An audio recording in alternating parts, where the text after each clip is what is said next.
Au secours, elles demandent de l'aide. Au secours. 90% des personnes qui ne vivent que de leur salaire se retrouvent dans un piège financier. Si tu ne sais pas ce que je veux dire par là, regarde cette toute petite vidéo. On se retrouve juste après. Aidez-moi. Je n'arrive pas à économiser en fait.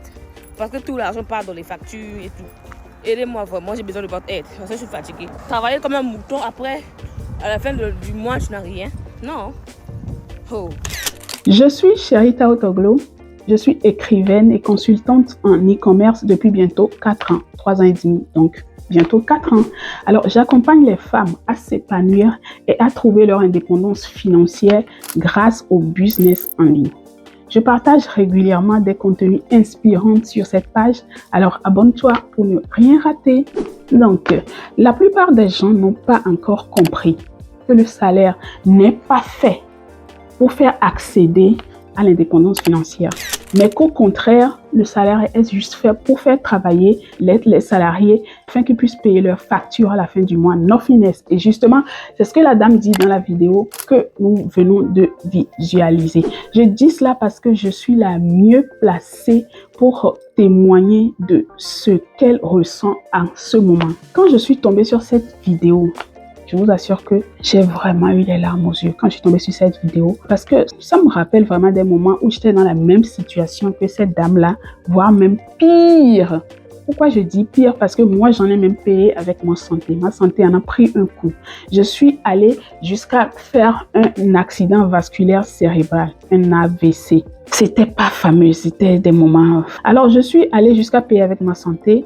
J'ai fait un AVC, un accident vasculaire cérébral que nous appelons communément AVC, où j'ai été hospitalisée pendant beaucoup de semaines au Harlem Hospital. Pour ceux qui connaissent, ceux qui vivent à New York City, Harlem Hospital, c'est sur la 135th Street là-bas, dans le Harlem. C'était pas joli à voir. Je vous épargne des détails. J'ai fait une hémiplégie partielle et tout. Il m'a fallu réapprendre à parler, à marcher et tout. C'était pas bon. Bon, bref. Et tout cela dû à quoi? Tout cela dû à la pression que j'avais au boulot, parce que j'avais 2 boulots là. La pression et le nombre d'heures que j'accumulais au boulot afin de pouvoir joindre les 2 bouts. Parce qu'il y a des parents au pays, je suis l'aînée et ceci, cela, c'est beaucoup de choses. C'est bien vrai que je suis mariée, mais je n'attends pas tout de mon mari. Je suis une femme qui n'attend pas tout de mon mari. C'est bien vrai, il doit le faire, mais voyons, il faut que j'ai mon argent, quoi. Voilà, il faut que j'ai mon argent, que je me fasse plaisir et voilà. Si lui l'ajoute, c'est un bonus. Mais je ne suis pas cette femme-là qui reste à la maison et attend tout de mon mari. Je ne le fais pas comme ça. D'accord? Alors, je conseillerais à cette femme de faire exactement ce que j'ai fait pour sortir de cette situation. Sans aucun doute, je peux très bien deviner que beaucoup de personnes la conseilleraient de réduire son niveau de vie afin de pouvoir épargner, nanani, nanana, tout ça là pour épargner, mais sans pour autant comprendre la réalité du pays dans lequel elle vit. Je vis également aux États-Unis, tout comme elle. Et il faut être ici pour comprendre ce qu'elle ressent vraiment, de quoi elle parle en fait. Je ne sais pas si vous voyez. Donc, le système ici aux États-Unis est brutal. Le système ici aux États-Unis est appauvrissant. Bon, c'est vrai que c'est partout d'ailleurs, mais pour ici, c'est un grand format, quoi. Alors, la véritable solution au problème de cette dame n'est pas d'épargner uniquement ou de réduire son niveau de vie, de trouver un travail supplémentaire, ça ne changera rien. Moi, je l'ai fait, j'en avais 2 boulots et j'ai payé par ma santé. Ma santé en a pris un coup, donc c'est pas la peine. Ou de négocier ses factures. Personne ici n'a ton temps ou ne va avoir pitié de toi, que ce soit la banque, les compagnies d'assurance, ou dire que tu vas négocier tes factures. They have nothing to do with you. They don't care about you, definitely. Ils s'en foutent de toi. Ou de demander des programmes d'aide. Ou d'essayer même de négocier son salaire auprès de son patron. Au pire, tout ce que tu pourras obtenir, c'est qu'on te renvoie et qu'on mette encore une autre là. Parce que pour ton patron, tu n'es rien, quoi. Tu n'es rien. Faut pas compter sur ça. Alors moi, personnellement, j'avais appliqué 4 conseils qui m'ont justement permis de sortir de cette situation. En premier, qu'est-ce que j'ai fait? J'ai créé un budget précis, d'accord, pour comprendre mes revenus et mes dépenses. Cela m'a permis de visualiser les points où mes économies étaient faibles. Ça, c'est ce que j'ai fait en premier. Et en 2, maintenant, j'ai réduit mes dépenses. Ça, c'est très important. Comme les sorties. Quand je parle de sorties, il y a des sorties inutiles. Sinon, sortir, il faut bien sortir, ça fait du bien, ça déstresse. Mais il y a des sorties inutiles que j'ai retirées de mon emploi du temps et ça m'a fait du bien. Les abonnements non utilisés, vous savez de quoi je vais parler. Les achats impulsifs, j'ai réduit tout ça. Moi que vous voyez ici, j'étais la reine des achats impulsifs. J'achetais pas parce que j'en avais besoin, mais parce qu'il fallait acheter. En fait, j'étais remplie de stress, la pression au boulot. Du coup, dès que je prends l'argent, si je paie les factures et tout, j'achète les habits à mes enfants et tout, le reste, c'est des achats impulsifs. J'achète pour acheter. On appelle ça le shopping therapy. Ça me faisait énormément du bien, mais dès que j'achète et que je rentre à la maison, c'est fini, ça reprend. Donc, la semaine prochaine, il faut encore travailler comme une machine pour pouvoir s'acheter encore les choses. J'ai réduit mes dépenses pour pouvoir acheter une formation en ligne que j'ai repérée, que j'ai trouvée juteuse.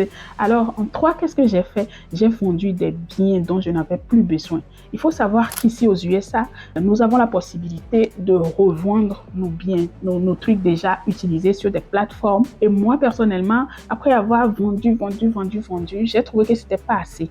Donc, j'avais une voiture, c'est pas celle que j'utilise pour aller au boulot. J'avais une autre voiture, une petite Toyota, si je me rappelle bien, que j'avais achetée pour envoyer au pays, pour qu'on me fasse taxi avec.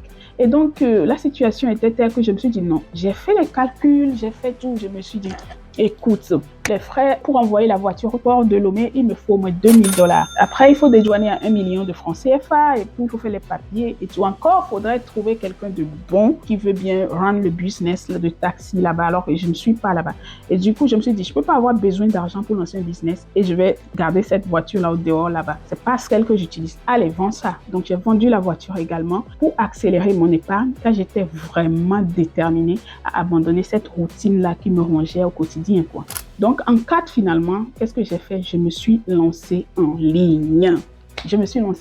Au début, j'ai galéré, c'est normal, mais je me suis fait accompagner tout simplement.